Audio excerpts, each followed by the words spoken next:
todo aquello que te provoca dolor, preocupación o alguna cuestión así que no pudiste resolver y que continúas abrazando, puede convertirse en una raíz de amargura o de rencor. Y ahí empezamos a ver situaciones como depresiones. Y la depresión, no estoy diciendo que todas, pero la depresión, la mayoría de las depresiones son la ausencia de visión. ¿Por qué? ¿Qué hace una depresión? Te quita el sentido de vivir. ¿Y una visión qué hace? Te da un motivo para vivir. Es ahí que entonces la depresión se convierte en una ausencia de ¿qué? O la depresión obedece a que es una ausencia de visión. Es decir, pierdes la visión, el deseo de vivir. Por eso es que la gente aún a pesar de tenerlo todo, se deprime. Porque las cosas no pueden suplir lo que suple la visión. Por ejemplo, tú puedes ver a alguien millonario que lo tiene todo, pero vive deprimido. Porque todo lo que tiene no logra suplir ¿qué? Su necesidad de vivir. Así que puedes tenerlo todo y vivir en depresión. Y eso es debido a ¿qué? A la falta de visión. Entonces, en algún momento la gente pierde la visión y al perder la visión viene la depresión. Y es ahí que la cura para muchas depresiones es que la gente recupere la visión. Por ejemplo, en la Biblia tenemos la historia de un hombre que pudo vivir en depresión, pero que no se dejó y que no hizo caso a lo que el dolor le provocaba o a lo que las situaciones le provocaban. Y es ahí que nosotros tenemos que aprender a separar la ofensa de la persona. Eso se llama madurez. ¿Ok? Cuando tú aprendes a separar la ofensa de la persona, se llama madurez. ¿Quién es esta persona? José. Tú ves a José despreciado por sus hermanos. La pregunta es, ¿José guardó ese rencor y ese dolor en su corazón? ¿Permitió que se le hiciera depresión? En ningún momento. Lo ves desechado por sus hermanos, vendido por sus hermanos. Lo ves prácticamente que sus hermanos provocaron su esclavitud, pero no lo ves deprimido. Lo ves encarcelado injustamente, porque fue injusto. Lo acusaron de algo que él no hizo. Y aún a pesar de estar encarcelado injustamente, ¿lo ves deprimido? No. No lo está. ¿Por qué? Porque José sabía separar la ofensa de la persona. Porque es cuando tú entiendes que tu lucha no es contra carne ni sangre, es cuando aprendes a separar la ofensa de la persona. ¿Sí? Pero cuando no entiendes que tu lucha no es contra carne ni sangre, entonces, si alguien te hace algo, tú lo abrazas. ¿Sí me explico? Algo que decía Rosy la semana pasada y que me quedó muy grabado y toda la semana estuve meditando en ello es: cuando no nos atrevemos a romper con la fidelidad a nosotros mismos, no podemos nosotros tener fidelidad para con Dios. Y eso es algo interesante.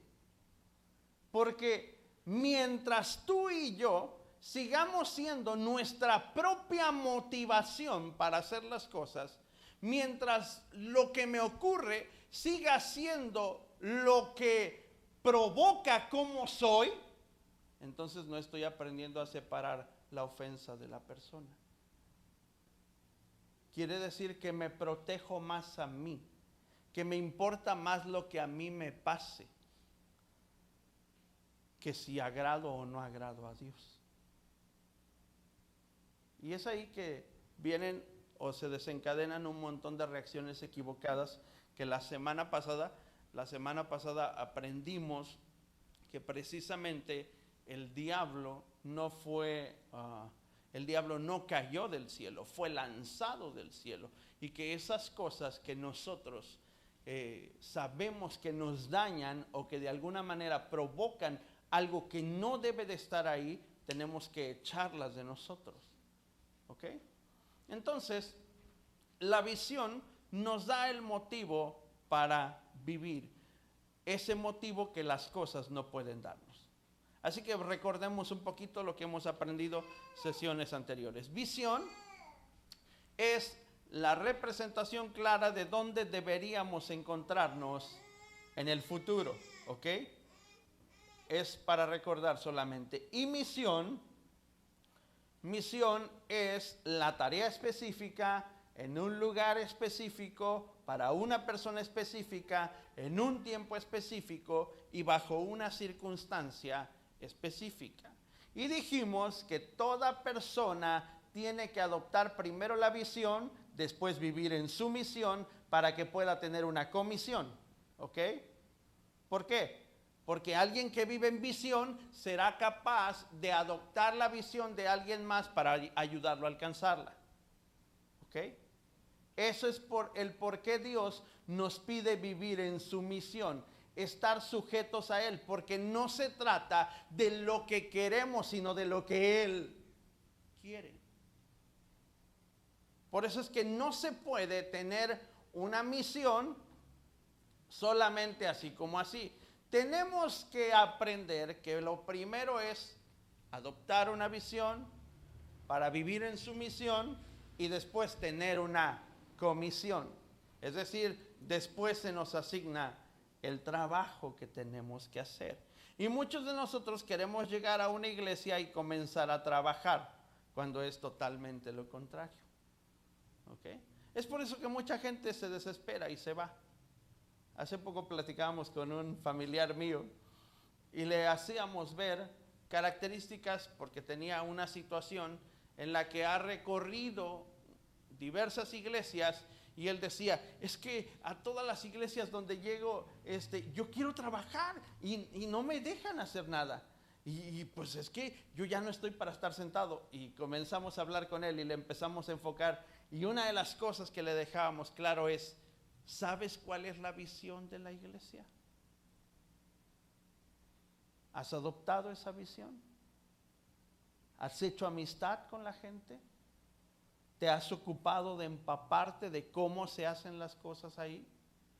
Porque que tú sepas hacer algo no quiere decir que lo haces como lo hacen ahí. Dígale al que está a su lado, así lo hacemos aquí. ¿Ah? Dígale otra vez, así lo hacemos aquí.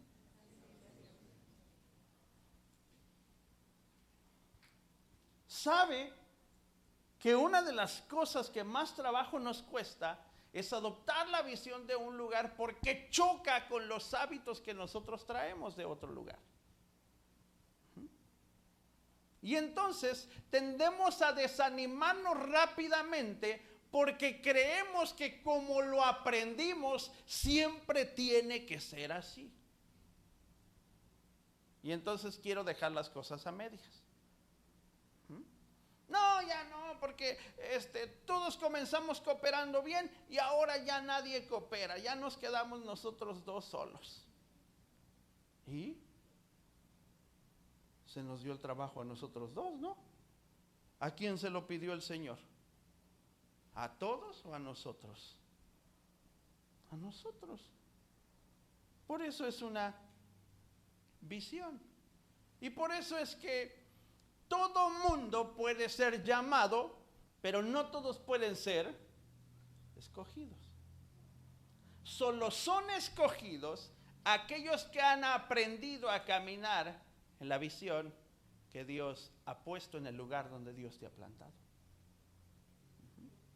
Así que Es bien fácil ser llamado, porque el llamado es en general para todos, la invitación es para todos, pero ser escogido requiere de aprender a hacerlo como lo hacemos aquí. Y no estoy hablando de si estamos nosotros en todo lo correcto o si no tenemos defectos, porque a veces la gente confunde que cuando quieres que se hagan las cosas como hemos enseñado aquí, en nosotros manipulamos y pensamos que solo nosotros tenemos lo correcto. No estoy hablando de eso. Estoy hablando de que creamos una cultura como iglesia y cuando alguien viene tiene que entrar a la cultura de la iglesia porque así lo hacemos aquí. Entonces, cuando tú no encajas en la cultura de un lugar es porque no has adoptado ¿qué? La visión. Entonces, alguien que no adopta la visión se siente fuera del lugar, siente que todo mundo le mira mal, siente que los conflictos se suscitan solo a su alrededor, siente que todo lo que hace está mal, siente que lo que está haciendo realmente, como a veces dice mi esposa, en mi mente se veía bien, en mi mente se veía diferente. Como dijo alguna vez un chavo, en mi mente sonaba bien. ¿Ah? Alguien que se agarró a cantar en un tiempo de oración, dijo, en mi mente se escuchaba bien. Pues nada más en tu mente, mano. ¿Ah? Porque la realidad es que el público estaba tapándose los oídos. Ya bájenlo. Entonces, hay cosas que en nuestra mente parecen estar, ¿sí o no? Por ejemplo, cuando tú tienes una pelea matrimonial, en tu mente tú estás bien. Aunque hayas respondido mal, aunque le hayas dado con todo para tumbarle la cabeza y que se quedara callado o callada, aunque hayas sacado lo de hace 2000 años atrás, a ti no te importa en ese momento, porque en ese momento solo buscas tener la razón. ¿Ok? Y en tu mente está bien. Pero tener la razón no quiere decir que lo que hiciste estuvo bien. ¿Se acuerdan de una enseñanza que le di acerca de las malas palabras? Y las malas palabras también tienen que ver con hablar con la verdad, pero fuera de tiempo. Es decir, si la verdad es utilizada para herir, aunque sea una verdad, se convierte en malas palabras. Dígale al que está a su lado, preparativos. ¿Cuántos de nosotros hemos escuchado a lo largo de nuestra vida, principalmente aquellos que tenemos algunos años de caminar en el Evangelio, cuántos hemos escuchado esta palabra por mucho tiempo de prepárate para la segunda venida de Cristo? ¿Cuántos la hemos escuchado? Ahora, la pregunta es, ¿usted está haciendo preparativos? ¿Qué clase de preparativos está haciendo? ¿Realmente cree que en todos estos años de estar escuchando esa pequeña palabra, usted realmente se ha preparado? ¿O estará como las 5 vírgenes insensatas, creyendo que están preparadas, pero conformándose solo con lo que tienen al día de hoy? ¿Sí? Porque a veces pensamos que nuestros 10 años de vida cristiana son suficientes. Ya me lo sé, ya lo sé hacer. Pues la mera verdad es que eso está bien fácil. Desde niño aprendí a hacer esto. Yo honestamente, ahora que escucho a mi pastor enseñar, yo dije, esto no tiene comparación con todo lo que desde niño he aprendido. Y la verdad que cada vez que lo vuelvo a escuchar digo, jamás en mi vida hubiera visto que en esta historia encerraba esto. ¿Por qué? Porque los preparativos tienen que ver con entrar al corazón de Dios. Y al entrar al corazón de Dios jamás terminarás de aprender. Por eso es que son preparativos, porque preparas algo y a alguna otra área de tu vida es revelada la situación que estás teniendo ahí, chuecuras. Vamos al libro de Lucas, capítulo 9. Lucas, capítulo 9. Ya vimos esa historia una vez, pero la vamos a volver a tomar, porque esa historia todavía encierra mucho más de lo que hemos pensado.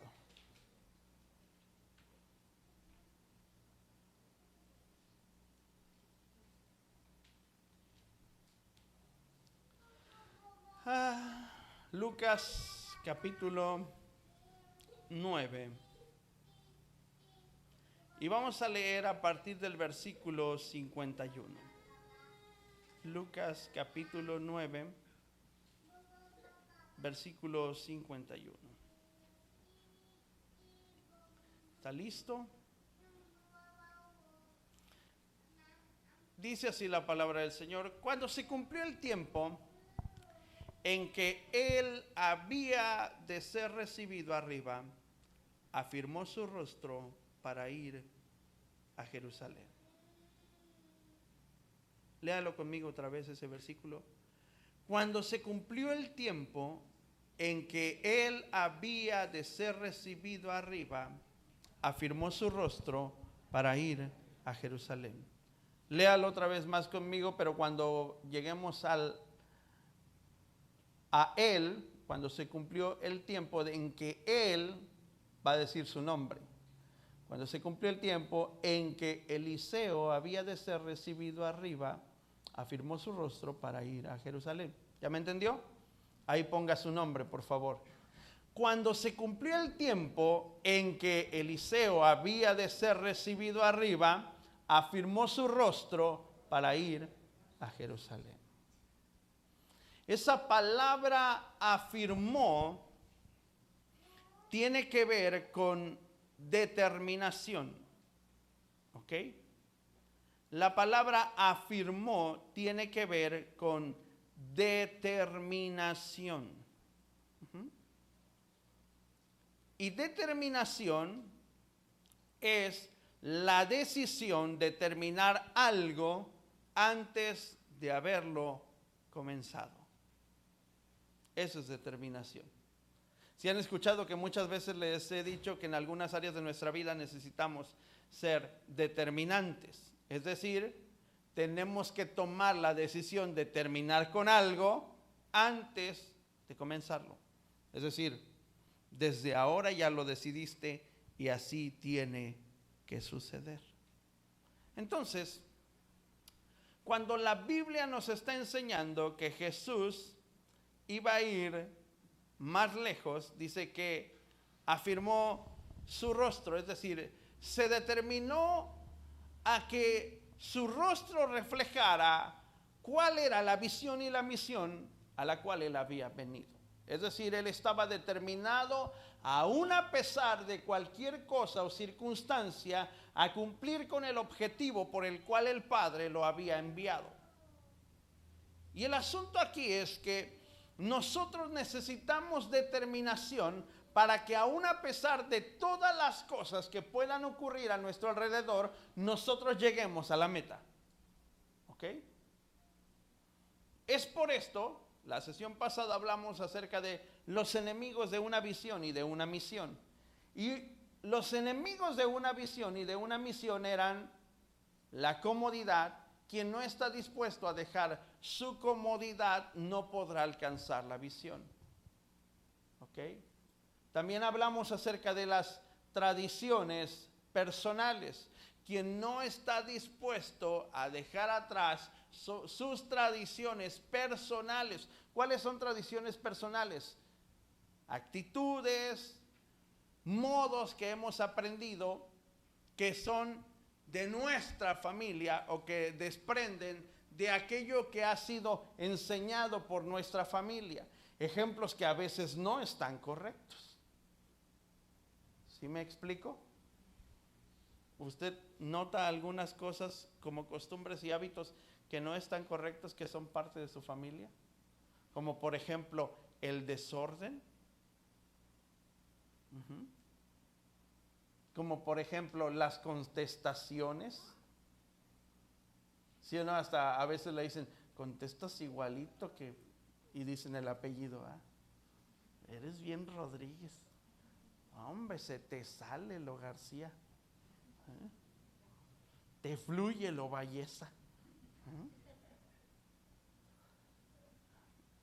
Y los papás dicen, no, ¿qué? No, si es López. Es más López que Cervantes.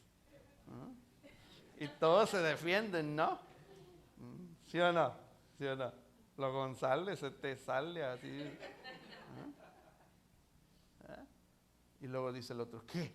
¿Mendoza de ser?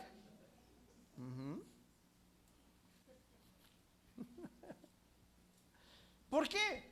Porque son tradiciones ¿qué? Personales. Entonces, como conocemos las reacciones de familia, inmediatamente les ponemos apellido. ¿Sí o no? ¿Sí o no? Hasta, incluso hasta modos que tenemos, sabemos de dónde desprenden, ¿no? Hablas igualito que tu papá. Contestas igualito que tu mamá. Y a veces, así era papá, así como hablo yo, así era papá. Y hasta se sienten orgullosos, ¿verdad? Están más tostados que nada. Así, mi mamá siempre fue así, recia, y así soy yo.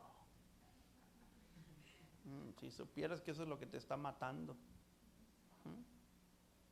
Es que mi mamá era la que llevaba los pantalones en la casa. Sí, ya lo sabemos. Pero son ¿qué? Tradiciones personales. Y son los enemigos de una visión y de una misión.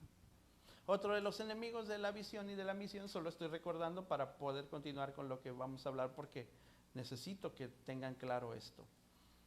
El siguiente enemigo de la visión y de la misión dijimos que son los sentimientos, es decir, que nadie va a alcanzar una visión si siempre antepone sus sentimientos, ¿ok? Cuando tus sentimientos están cerca de tus decisiones corren peligro. Es que me lastimaron, ¿y? Es que me hicieron esto, me hicieron una mala cara y me trataron así, ¿y? Yo recuerdo la primera vez que yo escuché a un hermano hablar mal de mi papá. Yo era un niño. Me dolió hasta el alma. Yo hasta decía, yo lo escuché. Ay, ¿esto qué dijo? Pero a ver, le voy a decir a mi papá. Y ahí voy yo del dicho con mi papá. Dije, no, es que fulano de tal estaba diciendo esto de ti. Y dijo mi papá, y tú no debes de andar escuchando eso. Me dije, pero, ¿y luego qué vas a hacer? Nada. Perdonar. Jesús nos dice que debemos de perdonar. Y ahí fue donde aprendí que cuando no metemos los sentimientos resolvemos muchos conflictos. Pero cuando metes tus sentimientos provocas una división. ¿Por qué? Porque no vas a estar de acuerdo con nada hasta que tú tengas la razón. Es decir, hasta que se cumpla tu propia visión. ¿Sí o no? Eso es lo que provoca mayor conflicto en una situación matrimonial, los casados. Querer tener la razón. Y hasta que tengas la razón, se resuelve el conflicto, ¿sí o no? ¿Sí o no? Sí. Amén, diga, sí, Señor.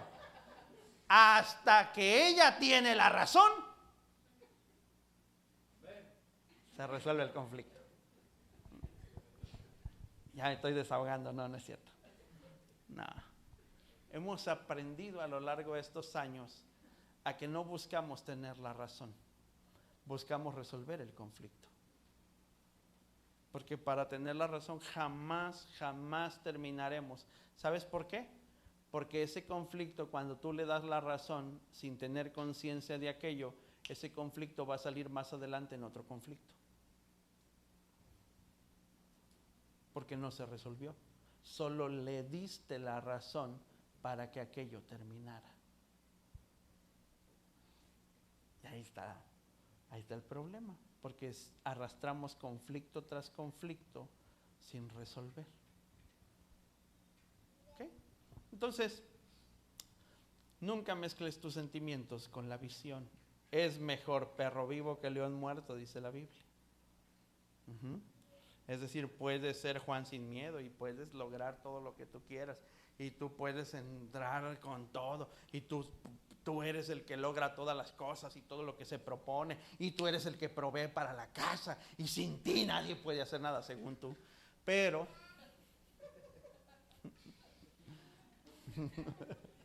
oh, estoy pisándole los callos a alguien. No, tranquilícense.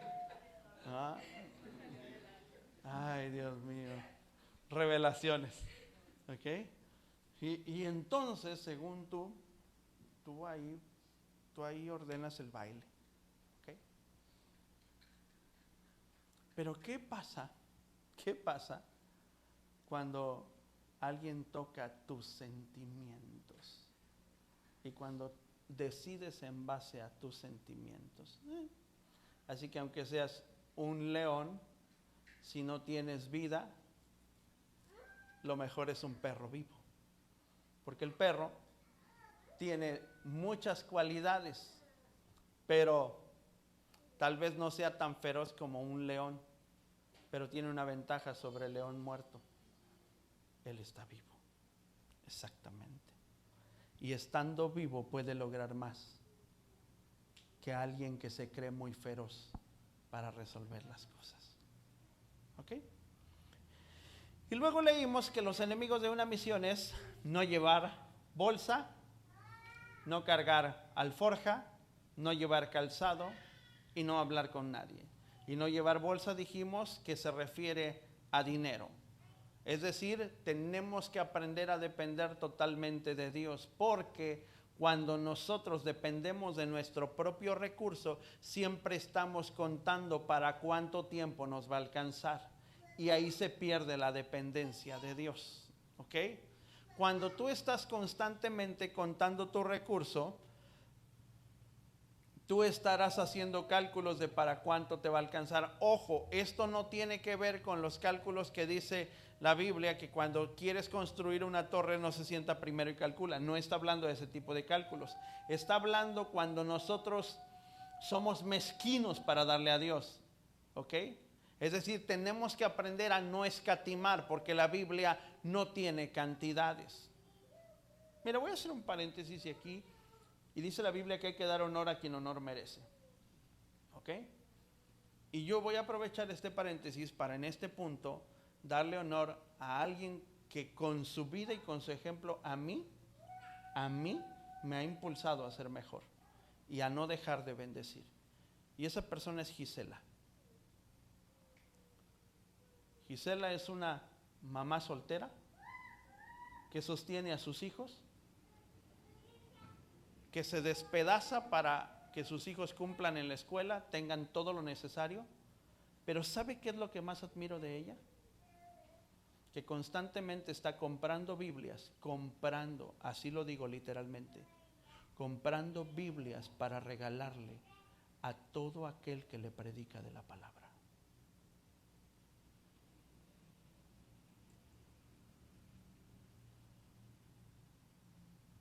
Cuando aprendes a no escatimar para el reino te va a devolver todo multiplicado.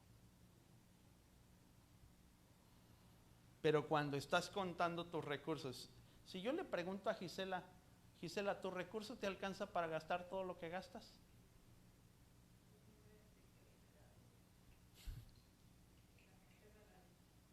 Exacto. Ese es el punto.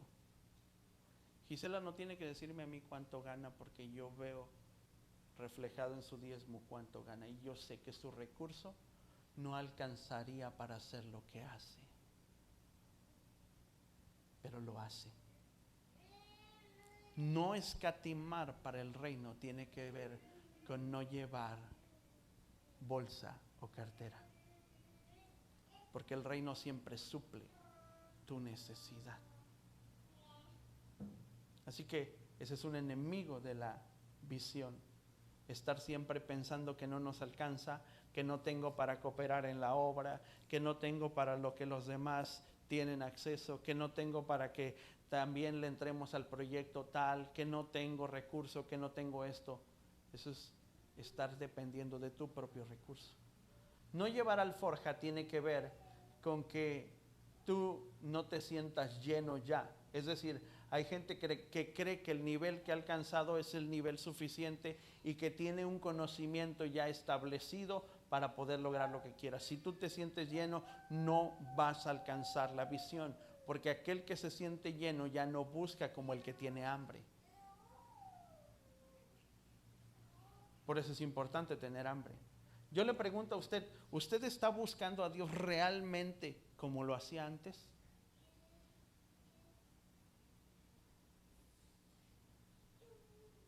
Ahora le cambio la pregunta. ¿Usted busca a Dios en esta época con más intensidad que lo hacía antes? Si la respuesta es no, tiene un problema. Usted ya se siente lleno. Porque el buscar a Dios no tiene que obedecer a si mis ocupaciones han aumentado o si mi tiempo es menos. Buscar a Dios no tiene que ver con eso. Buscar a Dios tiene que ver con la determinación de hacerlo aún sobre qué, mis ocupaciones y el tiempo que tengo disponible. Tiene que ver con eso. Ok, no llevar calzado. Hay gente que no da un paso hasta que no se siente segura. Y no llevar calzado tiene que ver con que el equilibrio de mi vida dependa única y específicamente de Dios. Por eso es que Dios le dice no lleves calzado. ¿Por qué? Porque cuando tú no tienes calzado, bueno, hay algunos que tienen pie de, no sé de qué, pero aguantan a caminar sobre las piedras. Yo me quito los zapatos y hasta las basuritas que hay en el piso me siento feo, siento raro. No estoy acostumbrado, ¿ok? Y aunque crecí en un pueblito, la neta es que jamás aprendí a caminar descalzo. Yo tenía un primo mío, que le gustaba el atletismo y para competir se quitaba los zapatos, corría descalzo. Y él decía, es que descalzo soy más veloz, y sí que era veloz. Y yo decía, pero si una piedra, dice, las piedras ya no me hacen nada. Ese sí era pro. Okay. Decía mi abuelo que tenía pies de armadillo. Era como tener un caparazón ahí. Entonces, Dios nos dice que uno de los enemigos de la visión y de la misión es que nosotros constantemente queremos estar protegidos para todo. ¿Sí? Ay, que no me vayan a lastimar en esta iglesia como lo han hecho en muchas. Quieres estar protegido para todo. ¿Por qué no le pides a Dios que te ayude a enfrentar los problemas como no los supiste enfrentar en otras? Hola. Hola, dice María. Porque nuestro equilibrio lo dedicamos a lo que nos suceda y no a que Dios lo provoque. Y Dios es quien nos debe de equilibrar. ¿Okay? Y el último enemigo de la visión y de la misión es no hablar con nadie. ¿Por qué? Porque la visión se basa en la opinión que Dios tiene de mí y no en la opinión de la gente. ¿Okay?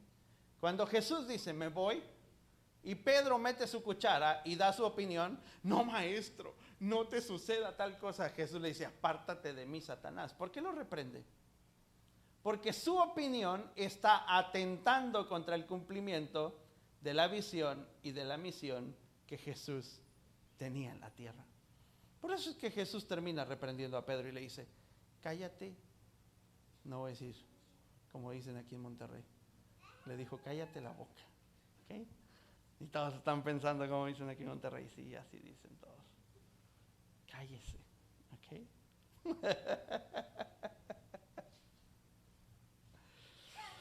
Así que tú sabes qué tan lejos estás o qué tan cerca estás de la visión por los preparativos que haces.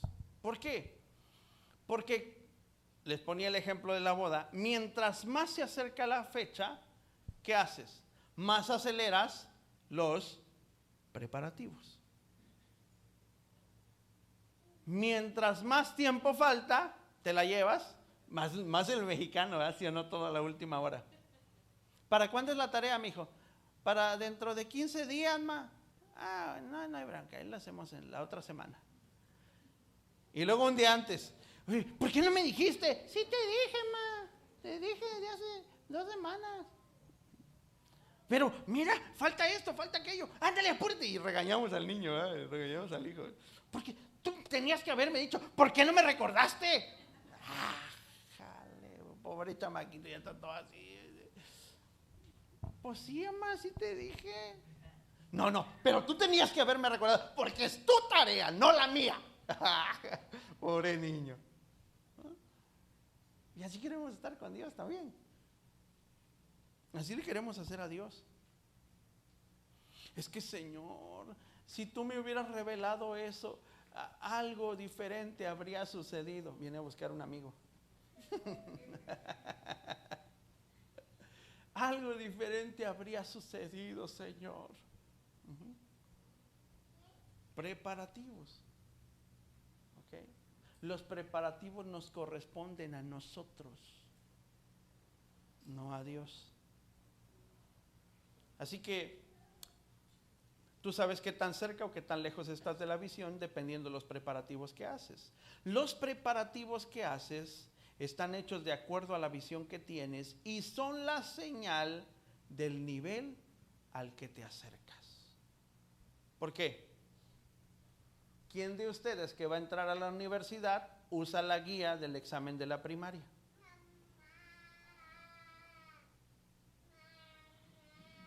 ¿Sí? ¿Así es? ¿Por qué no? Pues deberíamos de recordar hasta lo de la primaria. Porque el nivel al que te acercas amerita que una preparación distinta del nivel al que vas a subir. ¿Me están entendiendo? Por ejemplo, si yo le digo al Señor, Señor, dame más, que lo que tú has puesto en mi vida vaya en aumento. La pregunta es, ¿y te estás preparando para eso? Esa es la pregunta. Mire, una señal bien sencilla. Todos le pedimos a Dios más. ¿Cuántos vienen los martes a prepararse? Para los que vienen los martes son testigos de esto.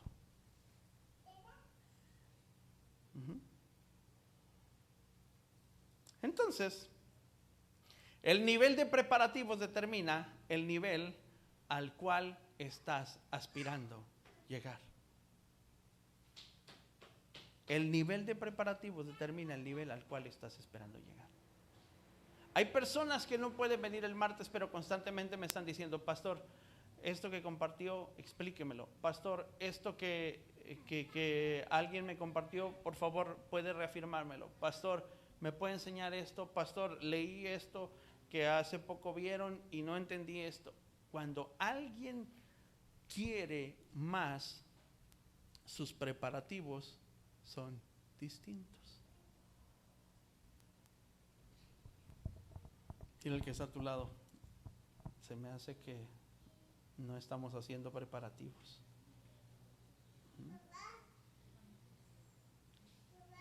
La muestra de que vamos a ir a la eternidad es que Jesús ha estado preparando a la iglesia por más de 2000 años. ¿Sí se da cuenta? Si Jesús no estuviese preparando a la iglesia desde hace 2000 años, y estuviésemos viendo cosas nuevas constantemente, sabríamos que lo que vivimos es irreal. Pero Jesús hace más de 2000 años está preparando a la iglesia para lo que prometió que va a suceder. El nivel al que vas amerita preparativos de ese nivel. Por eso es que al acercarse más el tiempo de la venida de nuestro Señor Jesucristo, sube el nivel de preparativos. Y hoy en día lo que Dios pide es santidad, obediencia, consagración y dejar a un lado quiénes somos nosotros. ¿Ya me va entendiendo con mayor claridad? Vamos otra vez al versículo que estábamos leyendo para continuar. Y envió mensajeros delante de él, los cuales fueron y entraron en una aldea de los samaritanos para hacerle ¿qué? Preparativos. Mire qué interesante está esto. Envió mensajeros delante de él. Si te das cuenta en la historia de la escritura, siempre Dios envía mensajeros antes de. Porque los mensajeros que hacen, preparan el camino. Por ejemplo, antes de que Jesús viniera, envió un mensajero para preparar el camino, que fue Juan el Bautista. ¿Ok? Y entonces Juan el Bautista dice: voz del que clama en el desierto, preparad el camino del Señor, enderezad sus sendas. ¿Para qué? ¿Para qué tenían que enderezar sus sendas? Para que cuando viniera el nivel de revelación que iba a traer Jesús, estuviesen preparados para escuchar lo que Jesús iba a enseñar. Por eso es que Juan el Bautista comienza predicando un mensaje que nunca jamás, que nunca antes se había predicado. Arrepentíos y bautícense para perdón de sus pecados. Imagínate, vas a prepararte para algo y lo primero que Dios te pide es que hagas algo que nunca nadie antes ha hecho. Y eso atenta ¿contra qué? Contra las tradiciones, contra los sentimientos y contra la comodidad de la gente de esa época. Por eso es que los fariseos se sienten ofendidos y dice que ellos no participaron de los designios de Dios. No se hicieron parte de la misión. ¿Ok? Pero me llama la atención que los preparativos son ¿en dónde? En Samaria. Versículo 53, mas no le recibieron porque su aspecto era ¿qué? Como de ir ¿a dónde? A Jerusalén. Es decir, Jesús tenía aspecto de ir más alto, porque Jerusalén representa la gloria de Dios o representa esa eternidad a la cual aspiramos llegar, y Samaria representa la tierra, representa a los hombres, representa el nivel de la humanidad. Eso es lo que representa Samaria. Por eso es que cuando llega a Samaria y le hacen preparativos, ¿en dónde? En Samaria. Es decir, los preparativos para poder ir a la eternidad, ¿dónde son? En la tierra. No puedes prepararte para la eternidad llegando al cielo. Ay, déjame peino porque ya estamos en la puerta aquí, San Pedro, para que me reciba ahí. Ay, déjame echo perfume. Por favor. Ay, déjame le pido perdón a fulanito de tal porque ya estamos aquí en la fila, vamos a entrar y luego si me ven que traigo ahí falta de perdón, no me van a dejar entrar. Entonces voy corriendo, está hasta allá, 2500 personas, no, me está bien lejos, no, deja si le pido, aquí me arrodillo y Señor, perdóname porque ofendí a fulano de tal, porque así a veces queremos hacerle con el perdón. Dios mío, tú sabes que yo perdono desde aquí a fulano de tal, vive a 3 casas. Desde aquí lo perdono. Porque es imposible hablar con él. Más bien, porque no quieres hacer los preparativos para ir a la eternidad.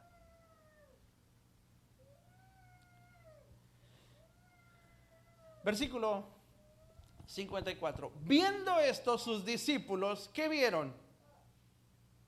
¿Qué vieron sus discípulos? ¿Ah? Fíjate, Samaria representa el destino de los hombres y Jerusalén es el destino de Jesús, es decir, la eternidad. ¿Ok? Los preparativos son en Samaria para poder llegar a la eternidad. Entonces, son en la tierra. Pero el versículo 54 dice, viendo esto, sus discípulos, ¿qué vieron sus discípulos? Que no le recibieron.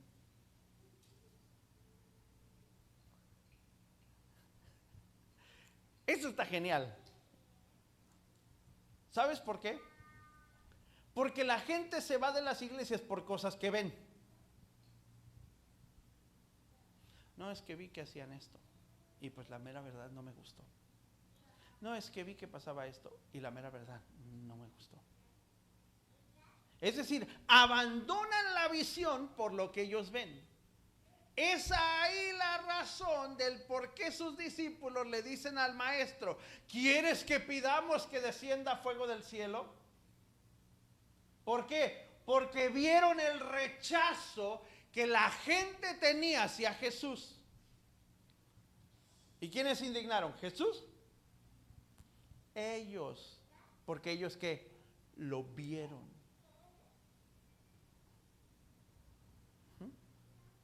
Hay cosas que ni te incumben, pero como tú las viste, también te indignas. Dile al que está a tu lado, ¿qué te importa?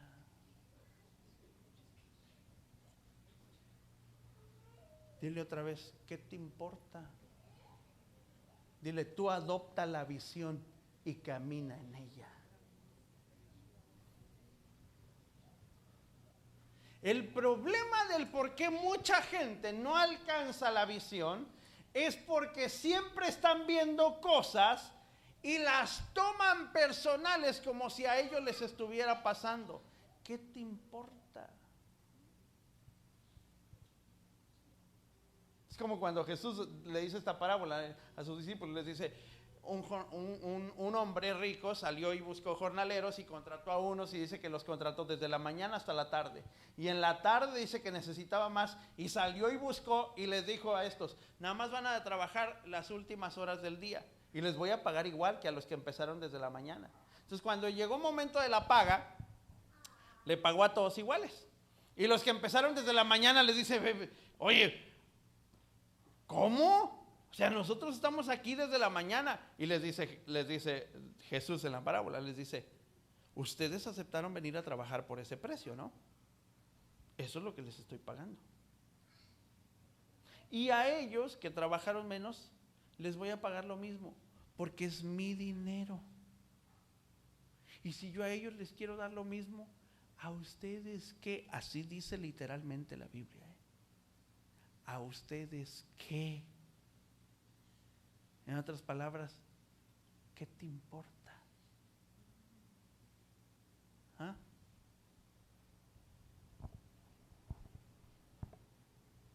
Entonces, siempre estamos cuestionando la visión por lo que vemos. Entonces, cuando los discípulos ven el rechazo, ellos dicen, Señor, pedimos fuego del cielo, así como pidió Elías, para que los consuma a todos y los haga chicharrón aquí de una vez. Y Jesús les dice, ustedes no saben de qué espíritu son.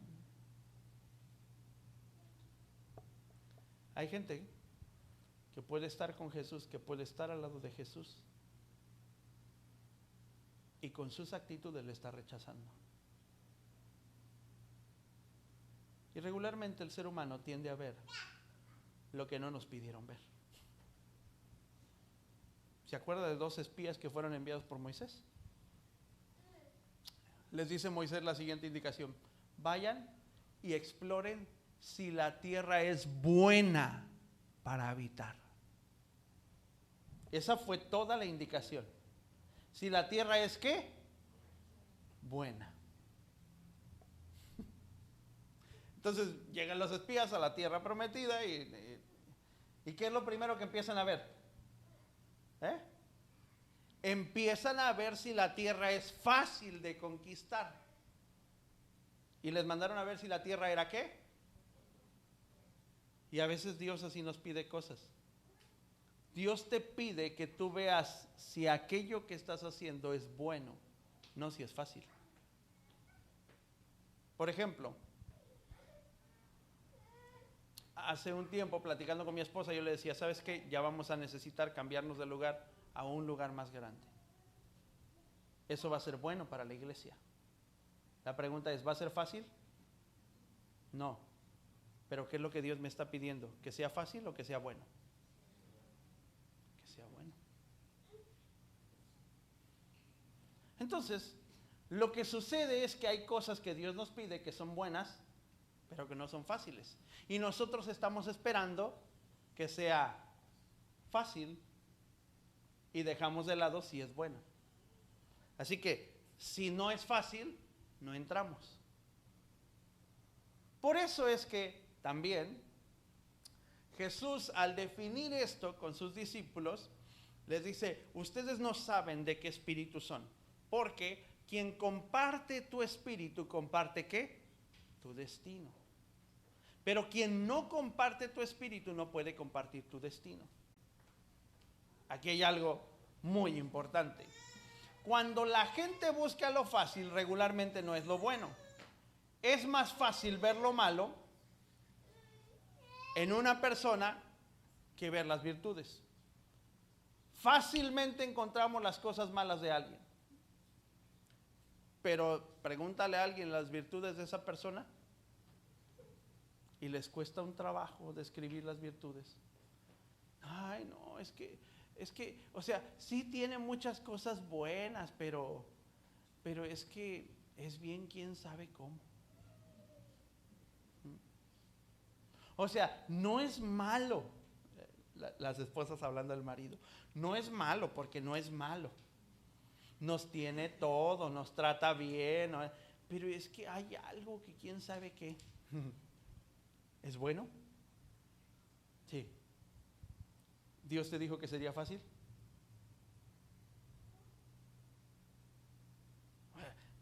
Los que son casados, ¿el matrimonio es bueno? ¿Es fácil? Claro que no. Si fuera fácil, tendrías un montón de gente caminando por todos los parques de diversiones y disfrutando de vacaciones y todo el mundo. No es fácil. No es fácil. Tendrías gente que no necesita de acudir a una plática matrimonial porque pues es fácil. Pero la Biblia no dice que iba a ser fácil, dice que era bueno. Y de hecho, la Biblia recalca que no era bueno que el hombre estuviera solo. Así que los que tienen más de 30 ya váyanle buscando, por favor.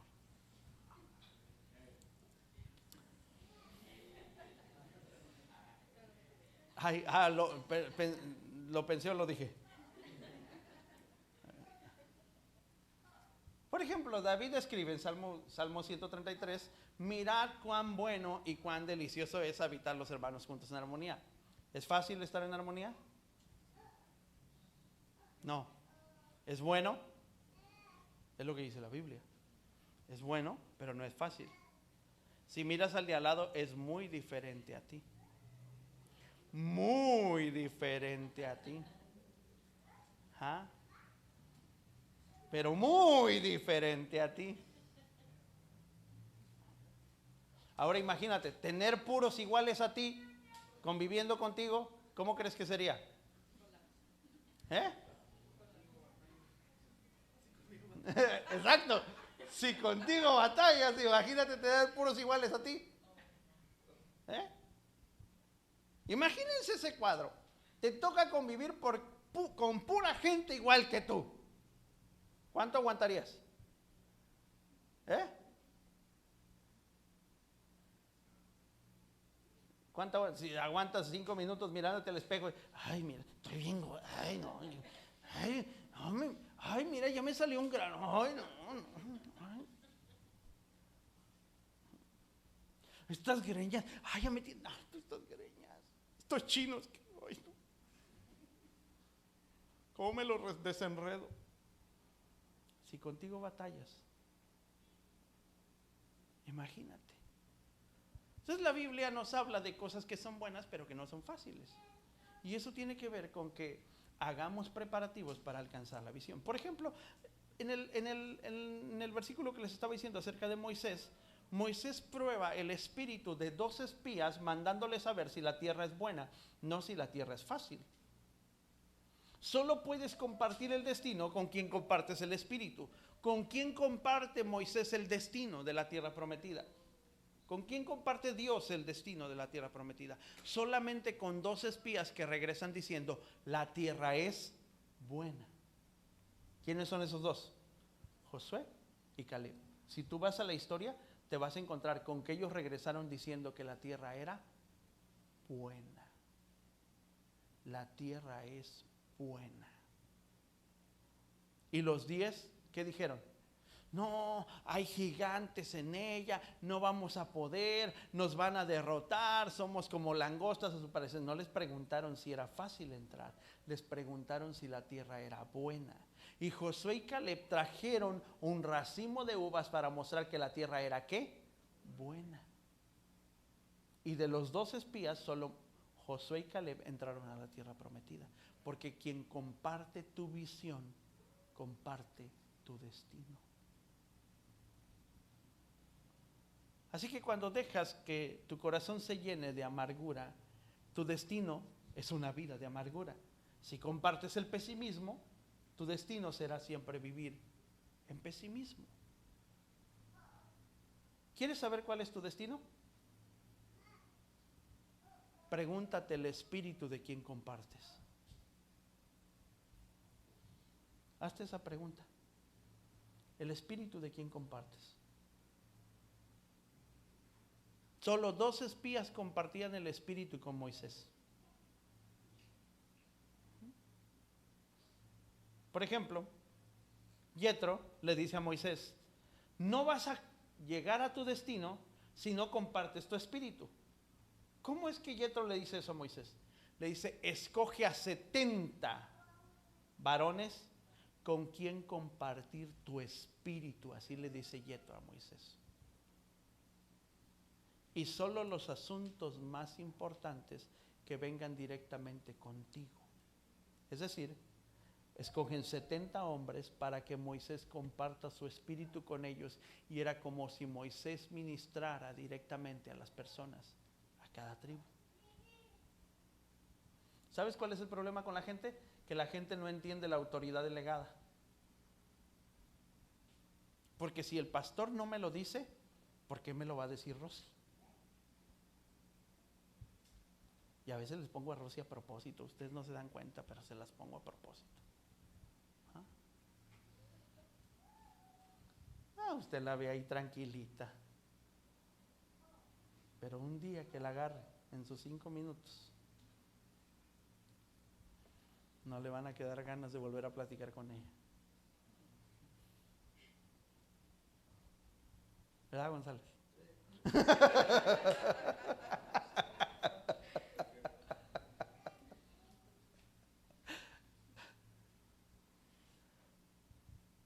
¿Y sabe por qué lo hago a propósito?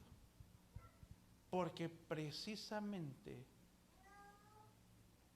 uno aprende a compartir el espíritu con ciertas personas. Y sabes con quién compartes tu espíritu. Porque incluso hay gente que puede estar cerca de ti, pero no compartir tu espíritu. No están ligados a ti. ¿Son cercanos a ti? Sí, pero no comparten el espíritu. Y tú sabes quién comparte tu espíritu y a quién le puedes delegar cierta responsabilidad.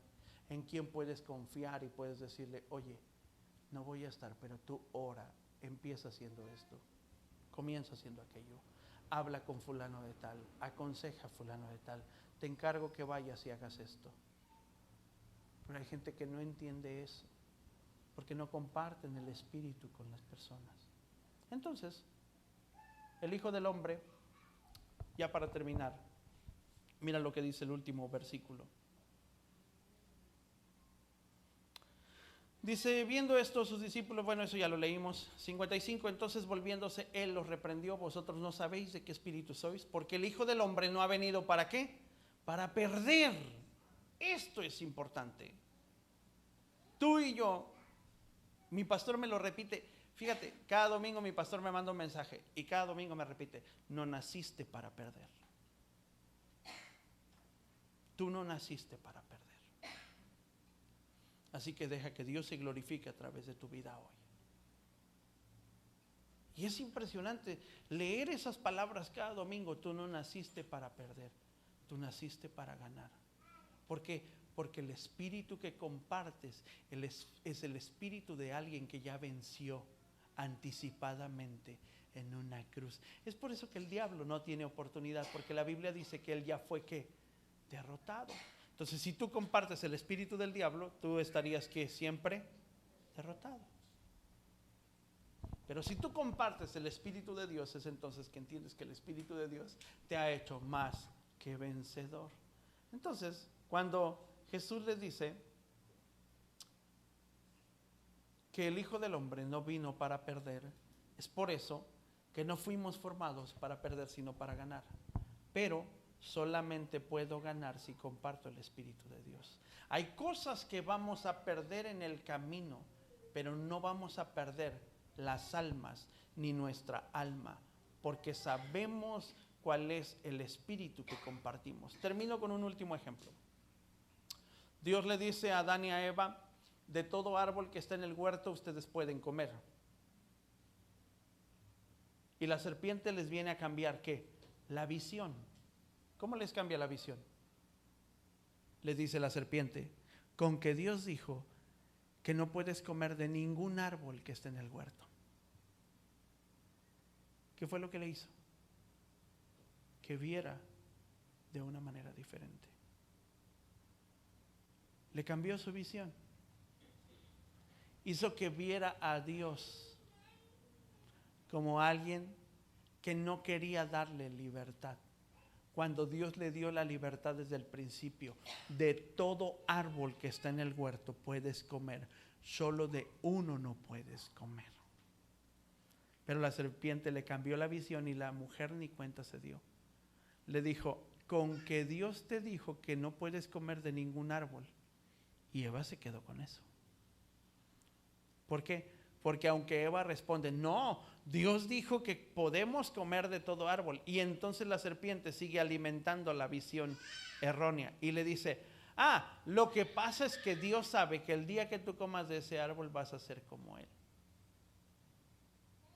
Y le cambió la visión por completo. Cuando Eva vio diferente al creer lo que dijo la serpiente, dejó de compartir el destino con Dios. Y por eso es que Dios los tiene que sacar del huerto. Porque no puedes compartir el destino si no compartes el espíritu. ¿Quién viene a recuperar ese espíritu y a reconciliarnos con el Padre? Jesús. Cuando Jesús junta a sus discípulos, dice que sopló sobre ellos, ¿qué? Su espíritu. ¿Qué fue lo primero que Dios sopló en el huerto? Espíritu. El Espíritu de Dios. ¿Qué fue lo que perdieron cuando cometieron pecado? El Espíritu de Dios. Por eso es que Jesús, cuando vas a ascender a los cielos, les dice, les conviene que yo me vaya. ¿Para qué? Para que el Espíritu pueda venir. Porque quien comparte el Espíritu, comparte el destino. Es decir, si el Espíritu Santo no hubiese venido, no podríamos ir a la eternidad. ¿Ya? Termino con una pregunta. ¿De qué espíritu eres? ¿Con quién estás compartiendo tu espíritu?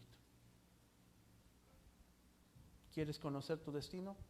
Pregúntate con quién compartes el espíritu. ¿Con quién lo compartes? Inclina tu rostro ahí donde estás.